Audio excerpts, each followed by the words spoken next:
ବଢ଼ିଲା ବିଧବା ଓ ବାର୍ଦ୍ଧକ୍ୟ ରାଶି। ବିଧବାମାନେ ପାଇବେ 3500 ଟଙ୍କା ଓ ବାର୍ଦ୍ଧକ୍ୟ ପାଇବେ 3000 ଟଙ୍କା। ଯଦି ଆପଣ ଭତ୍ତା ପାଉଛନ୍ତି ବା ପାଉନାହାନ୍ତି ତାହେଲେ ଏ ଭିଡ଼ିଓଟିକୁ ନିହାତି ଶେଷ ପର୍ଯ୍ୟନ୍ତ ନିହାତି ଦେଖନ୍ତୁ। ଆପଣଙ୍କୁ ବହୁତ ହେଲ୍ପଫୁଲ୍ ମିଳିବ। ଜୟ ଜଗନ୍ନାଥ। ମୁଁ ପିକେ ଆପଣମାନଙ୍କୁ ସ୍ୱାଗତ କରୁଛି ପୁଣି ଏକ ନୂଆ ଭିଡ଼ିଓରେ। ଚାଲନ୍ତୁ ଷ୍ଟାର୍ଟ କରିବା।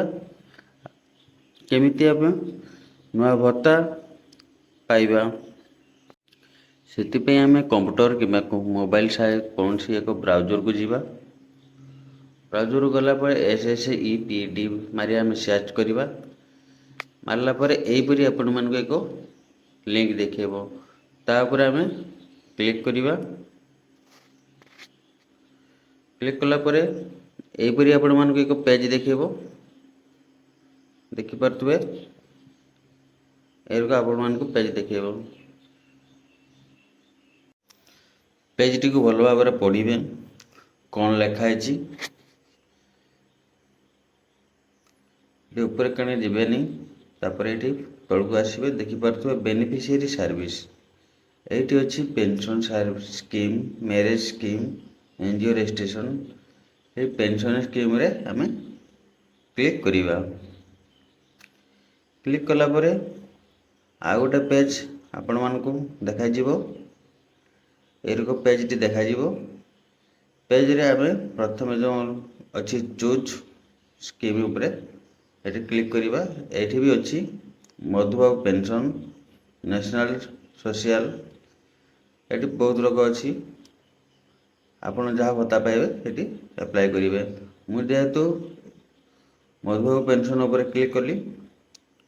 କ୍ଲିକ୍ କଲା ପରେ ଏହିପରି ପୁଣି ଆଉ ଗୋଟେ ପେଜ୍ ଖୋଲିବ। ପେଜ୍ ଖୋଲିଲା ପରେ ଏଠି ଦେଖିବ ପେନସନ୍ ଟାଇପ୍। ଆପଣ କେଉଁ ଟାଇପ୍ର ପେନସନ୍ ଆପ୍ଲାଏ କରିବାକୁ ଚାହୁଁଛନ୍ତି ସେ ଦେବେ। ଆପଣ ବାର୍ଦ୍ଧକ୍ୟ ବା ବିଧବା ବା ବିକଳାଙ୍ଗ ଯାହା ଅଛି ଆପଣ ସେହି ହିସାବରେ ଚୁଜ୍ କରିବେ। ତାପରେ ଏଠି ନାମ ଲେଖିଦେବେ।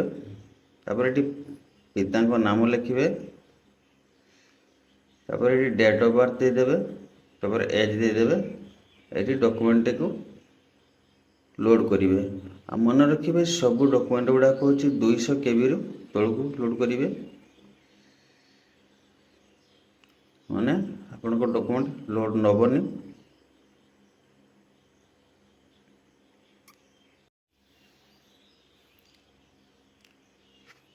ତାପରେ ଡକୁମେଣ୍ଟ ଅପଲୋଡ଼ କରିବେ। କଲା ପରେ ଏଠି ମେଲ୍ କି ଫିମେଲ୍ ଦେଇଦେବେ।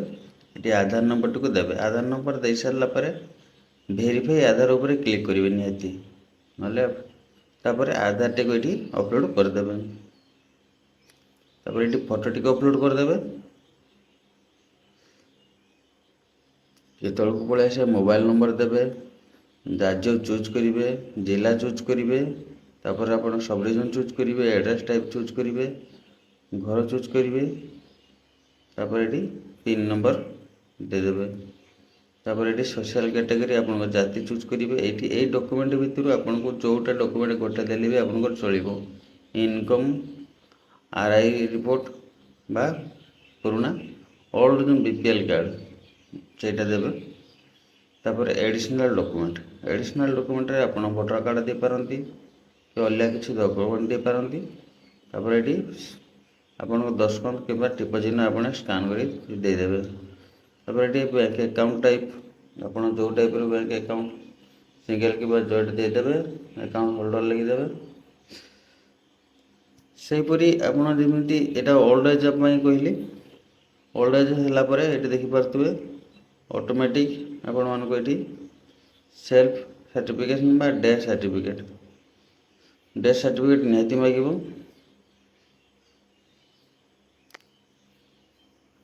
ଆଉ ଡିସାବିଲିଟି ଆପଣ ଯେଉଁ ବିକଳାଙ୍ଗ ଭତ୍ତା ପାଇଁ ବି ଏଠି ଆସିଲା ପରେ ସେମ୍ ଆପ୍ଲାଏ ରହିବ। ଯାହା ଅଛି ସେୟା ସେମ୍ ରହିବ। ଖାଲି ଏଇଠି ଆପଣଙ୍କର UID ନମ୍ବର ଦେଇଦେବେ। ଡିସାବିଲିଟି ପରସେଣ୍ଟେଜ୍ କେତେ ଅଛି ଆପଣ ସେ କାଗଜରେ ଦେଖିକି ଦେଇଦେବେ। ଆଉ ଟେମ୍ପୋରାରୀ, ଖାସ୍ କରି ଟେମ୍ପୋରାରୀ ରହିବ।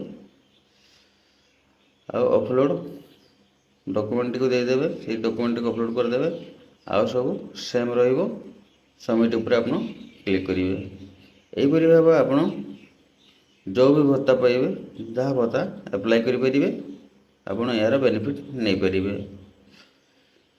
ଭିଡ଼ିଓଟି ଭଲ ଲାଗିଛି, ଲାଇକ୍ ସବସ୍କ୍ରାଇବ୍ ନିହାତି କରନ୍ତୁ। ଜୟ ହିନ୍ଦ।